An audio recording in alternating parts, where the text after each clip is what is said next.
And as well as that crime problem, Victoria under Labor is also an economic basket case. But the Liberals have managed to lose in the past to equally ham-fisted Labor governments. So, Dee Dee, have they finally got their act together? Well, I think Jess Wilson is a start. I think we have to bear in mind she's only been in this new role as Liberal leader here in Victoria for 6 weeks or so. She's got a long way to go. I think in far of recognition amongst the electorate, she's far less well known than Jacinta Allen is, so she needs to get her face out there more. She's doing a good job of that already. She's facing the cameras on every issue and getting a lot of media coverage. Her social media is really good, and I think that's going to be one of her strengths in that she'll appeal to a younger audience. She seemed to have a very direct and seemingly honest way of approaching things, which is a very nice contrast for us here in Victoria. We're used to being kept in the dark by our government. But the challenges she faces, as I said, voter recognition, and as yet we haven't actually heard what the Liberal Party policies are going to be. But I do believe that she is the person who's going to be able to challenge this government, take the challenge up to them, and possibly offer us some new leadership that we can actually respect. Well, we'll find out in November, shan't we? Turning to national matters now, pressure continues to build on the Prime Minister to hold a royal commission into the Bondi terror attack. He's holding firm. Carolee, do you think Albanese might back down, or has he painted himself into a corner where he just can't do anything except dig in?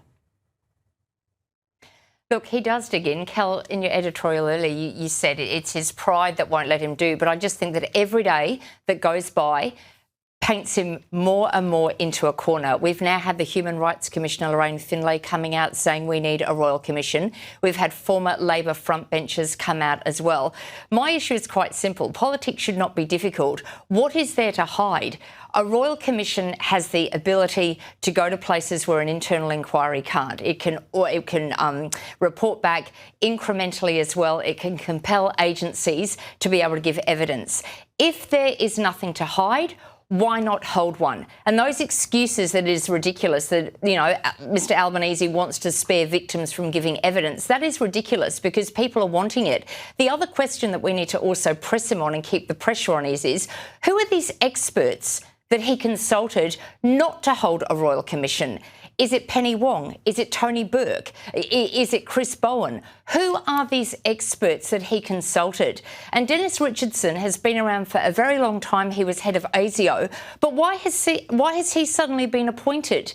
You know, the pressure needs to build. We need a royal commission to find out the answers for the victims, the 15 innocent victims of the Bondi massacre, their families, but also to protect all Australians and those of the Jewish faith living here in Australia. In particular, yes.